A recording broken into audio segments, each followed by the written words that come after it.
On an afternoon, Angelo Agrizzi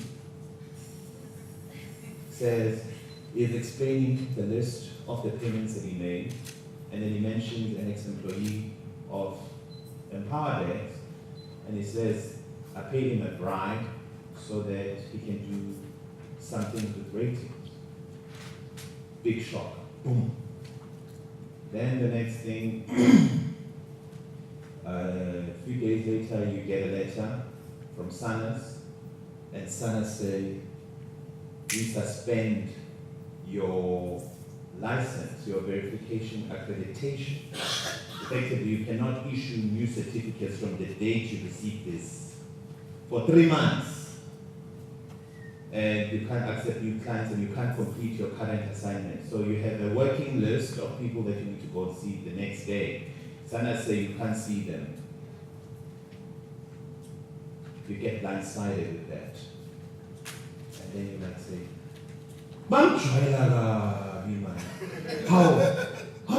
how dare they? They didn't follow their own process themselves. So now I had to do the work. And so this is what I did. I'm disappointed with SANUS because they suspended our accreditation without following proper process that they have set for themselves. This is unfair.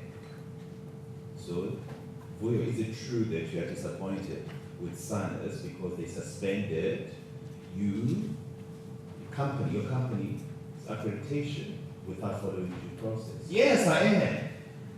I am. Because it's unfair. Can you absolutely know that it's true that you are disappointed with SANUS because they suspended Empowerdex accreditation without following process, proper process? Yes. What happens when you think of this thought, Vuyo? I'm angry at them because there is some funny thing here. There's political things involved here. So there must be some conspiracy that's taking place here that I don't understand. And it could be other things that I don't understand. And how do you treat them? I actually don't want to engage with them because I'm trying to. So, and when you don't think about them, what happens for you? Oh, we're then able to look and say, okay, how do we respond to this? How do we make sure that we first get to the bottom of the allegations that Agrizzi has made? And do you have any problem with the allegations of Agrizzi? No, I shouldn't have a problem because he is actually interesting to see what we can find. Because if there is a bribe, we need to find out about it and to see how big the rot could be, and so that you can be able to get to the core of it and deal with it. So I'm not entertaining the thought that SANUS has suspended us. So when I don't think the thought, then I think of alternatives. I need to talk to clients, I need to tell them this is what happened, it is what it is, and we're now going to be having a forensic investigation that is going to deal with the allegations of Agrizzi. And then we're going to contact Agrizzi's legal firm to be able to say, give us more information because we need to know how long was this happening? How long have you been bribing this person? What ratings are affected so that we can be able to isolate the rot where it possibly could be? And then you think of saying, how do I actually engage with SANUS? What kind of files do they want to be able to see? What are the things? Maybe write a letter to SANUS comparing them to give you reasons, because in the letter they gave you, they didn't say any reason. They just said, we're suspending you for 3 months. So then write a letter, give SANUS an ability to be able to then explain on what grounds you suspended. So is there any thought, any profitable reason to hold on to the thought? I am angry, disappointed with SANUS because they suspended our accreditation. No. Is there a peaceful reason to hold on to the thought? No. Profitable reason? No. Because am I going to fight them and prolong this? No. So let's turn it around. I am not disappointed with SANUS because they suspended our accreditation without following proper process that they have set for themselves. Yo, that's hard. I'm not. What example can I give that I'm not disappointed with SANUS because they suspended our accreditation without following proper process that they have set for themselves?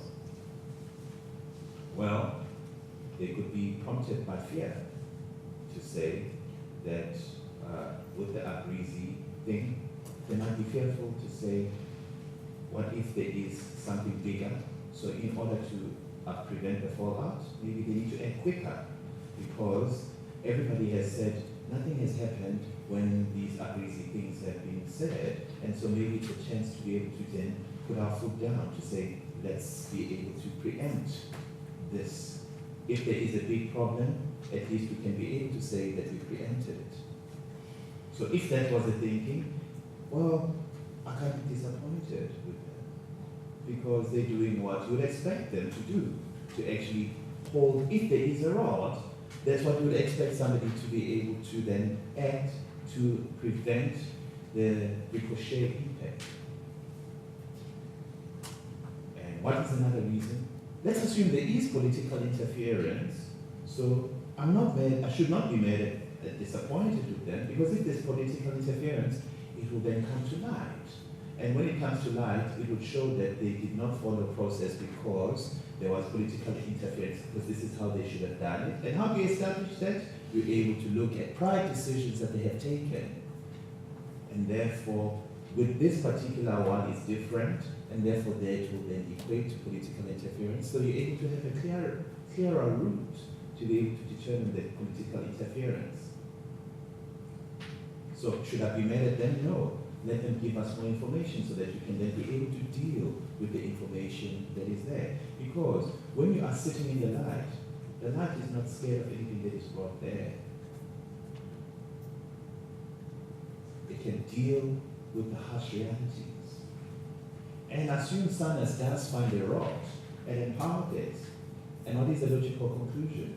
Is that Empowerdex then should rightly lose their clients because there is a rod that would have been proven by Sanders. And therefore Empowerdex would have lost the right to trade because therefore they allowed the rod to be there. So that's reality. So do you get angry on that? Do you get disappointed on that? No. Can you fight with the reality? No.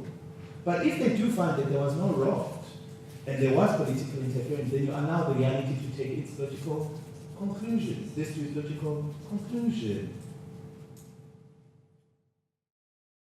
I'm disappointed with myself because they suspended our accreditation without following proper process they have set for themselves. So yes, we are disappointed with ourselves because we're blindsided. There's something in our blind spot that we did not see. We're disappointed in ourselves to be able to say, do we have anti-corruption measures? Because we assume that everybody is ethical. And therefore you don't put the same kind of scrutiny, so you do not have any anti-bribery measures. Yes, we're disappointed with ourselves because of trust that you just assume. The reality is that you just cannot assume certain things. Even if they might seem benign and stupid, put them in. And hence, we're disappointed in ourselves because we did not have that. And this is the triggering impact that it results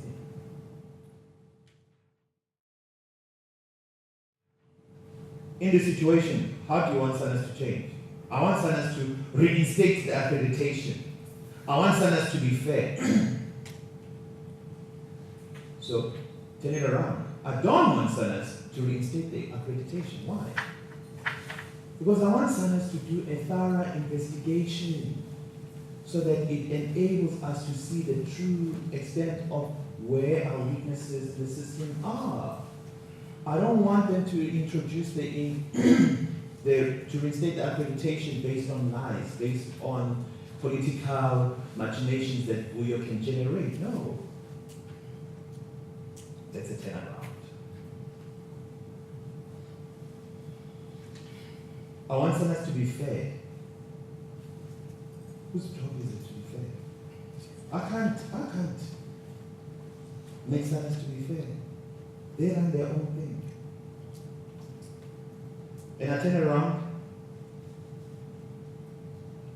I want me to reinstate the accreditation. Yes.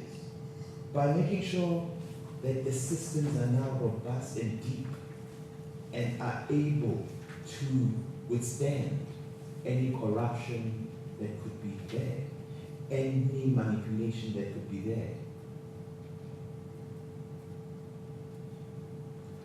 I want to be fair. I have to be fair to Sanders. I have to give them their space to do their work. I have to be cooperative with them. Has Sanders shown any unfairness before? No. This is the first time in my mind that they're unfair. So I want to be fair to them because they've been rational all along. They've been great partners. We fought with them in terms of technicalities, but the outcome has always been good. So I have to be fair to Sanders and allow them the space to do their work unfettered.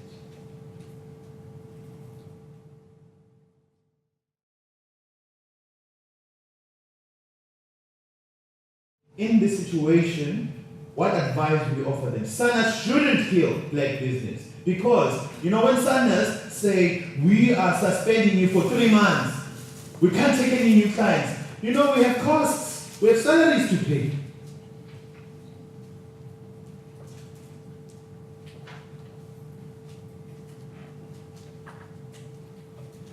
So, turn around. Sanders should kill black business.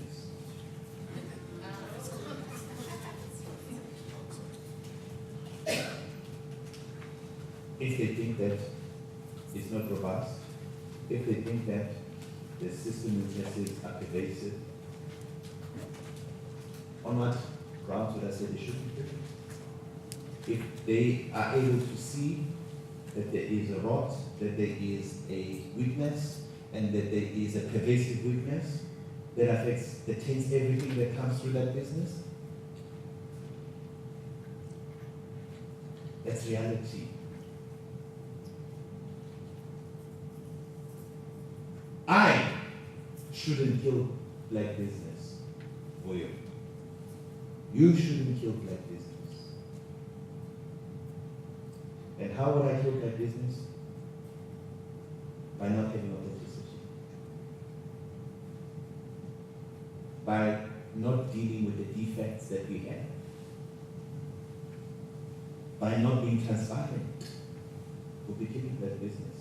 By not taking accountability for our systems. Because at the end of the day, accountability of our systems ends with us, the board. And as the founder of Empowerdex, ultimately it ends with me. I have to be in charge. So I should not kill black business by not having the right systems, by not having the right policies. And Sanders' engagement will help us see those gaps, see those blind spots that we don't see. Sanders should do things by the book. I should do things by the book.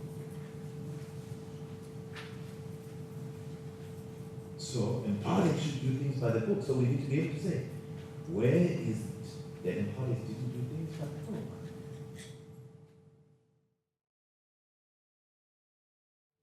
I need Sanders to apologize to us. Because of all this negative publicity.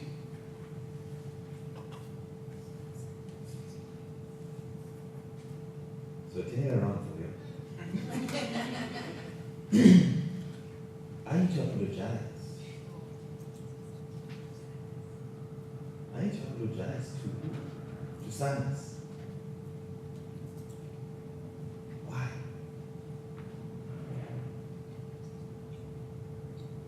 Because I said no. They just jumped the gun, right?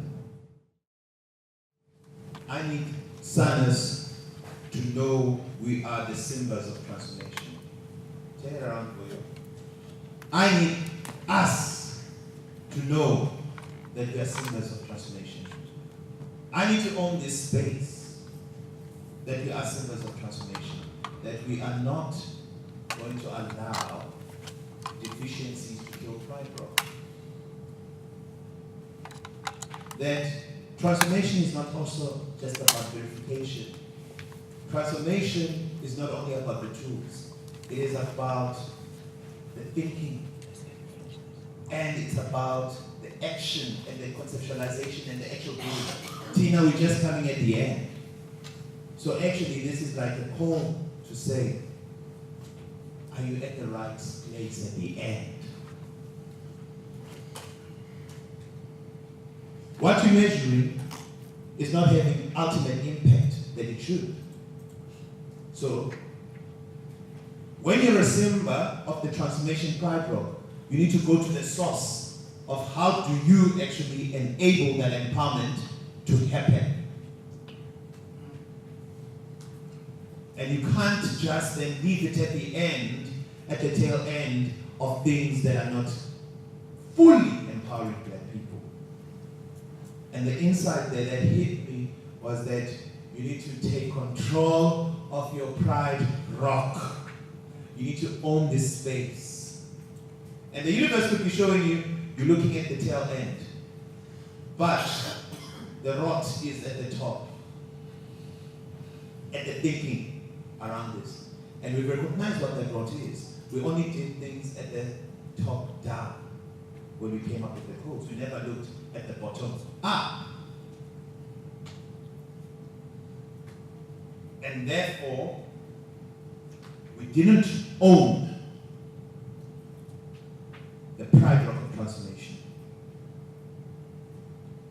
We created a tree, a lot of fruits came, and we allowed other people to come and shake the fruit and not give it to Black people. And so we just measured only the tail end. I need Sanas to respect us. Turn it around, Vuyo. I need you to respect yourself by taking ownership of your pride rock. Take your rightful place as a symbol of transformation. Sanas is political, unfair, full of crap, untransformed. Vuyo, you're political. In this situation, and yes I am. Vuyo, you're unfair in this situation. Yes I am. Because I'm lashing out inside, but actually you need to be fair to allow the process, give it its space. Vuyo, you're full of crap. Yeah. Because you need to start looking at yourself. Take that introspective look. And you're untransformed. I'm untransformed. That can't be right. So this is me fighting, right? But yes, you're untransformed. Because you've been able to look at things from limited point of views at times. So you need to be able to now expand your views to be able to see how, firstly, the recipients of transformation view it, how the regulators view it, and how the people that have to contribute view it. And I have to transform and have a 360 degree. And the last one, I don't ever want to have our accreditation suspended again. No. I'm willing to have our accreditation suspended again. I'm looking forward to have our accreditation suspended again, because when that happens, it's going to trigger something that I need to look at the systems, I need to look at the policies, I need to be looking at all the gaps that are there, so that we do not kill Black business, so that we can be able to take our rightful place at Pride Rock.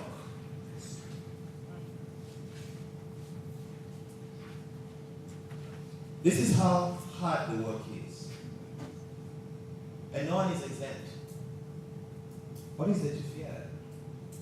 What's the worst case scenario? Now let's take a sky view. Worst case scenario.